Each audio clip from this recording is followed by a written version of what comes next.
is Salka, and today on my show we are going to be talking about the beginning of the sun and the moon. So for everybody who don't know the story of how the sun and the moon were created, I am going to talk about that in a minute. But then, later on in the show, we will have special guests, which are Aryan and Tolkien, who were chosen to guide the sun and the moon.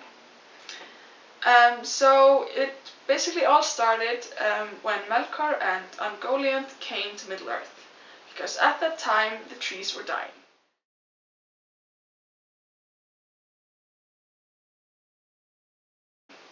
And everybody was mourning the trees. So Yavanna and Nienna wanted to fix the situation, and they tried to heal the trees. But that didn't work, and they were only able to save two things, which were one golden fruit and one silver flower.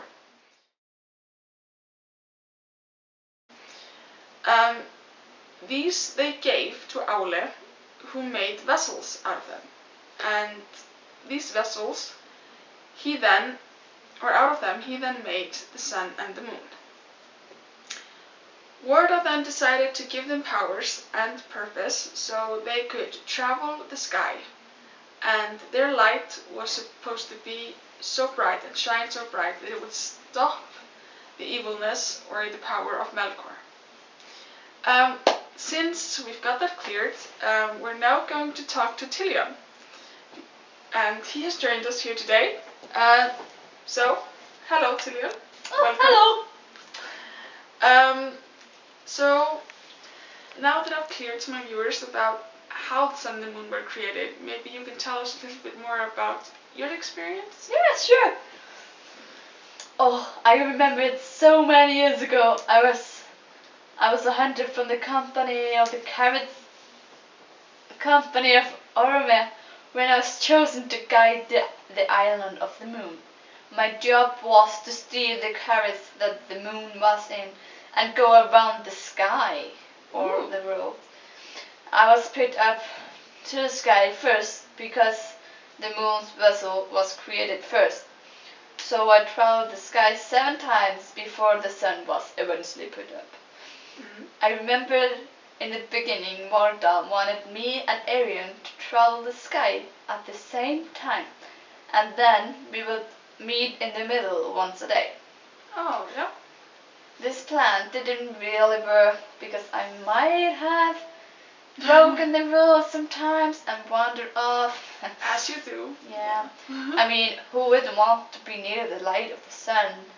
I know I would.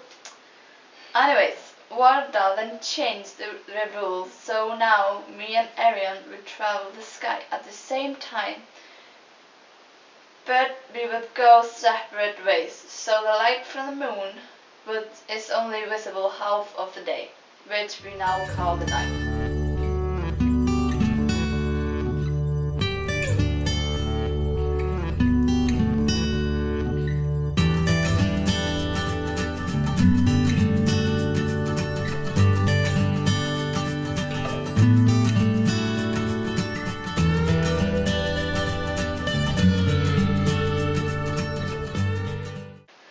And this may sound like an easy job, but it can be quite tiring after all this time and always, or almost always following the same track. Yes, I think that is very easy to believe. And I see that, as you say, your job is very important, so I'm not gonna take up more of your time, and I'm gonna allow you to go back up to the sky where you're probably much more needed than down here. So I just want to say thank you so much for joining us today. Oh yeah, thanks for having me. So, now that Tolkien has gone to keep doing his important duties in the sky, Aryan has come and joined us. So, Aryan, I just spoke to your friend Tolkien, as you know, and he told me all about how you were chosen to guide the sun and the moon. I was just wondering, what's your side of the story, and I want to know a little bit more about you. Of course. I am a spirit of fire, and before I was chosen, I tended to the golden flowers in the garden of Vana, and I was devoted to Laurelin, the golden tree of the two trees. When Laurelin created the last golden fruit, the Valar chose me to guide it around the sky. Oh, yeah. Yes. And there are quite a few years since my journey began. I remember feeling honored to have been chosen, and I couldn't wait to begin to travel the sky. Yeah. I was put up in the sky 7 days after Tolkien, as you probably know by now. And since then, I have been going around the sky one circle at a time. One thing that I always found quite funny was Tolkien sometimes liked to go off his tracks. Yeah, he talked about that earlier. So, do you know why he did it though? I was told it was because he liked the light of the sun and wanted to be near it, but he never gave me a better answer than that. Oh, so you don't know if it was because of love? Or... Well, I think you'll have to ask Tolkien himself, but otherwise we'll have to wonder, and never know for sure. Next time for sure. Yes. But so unfortunately our time is up. But thank you so much for joining us.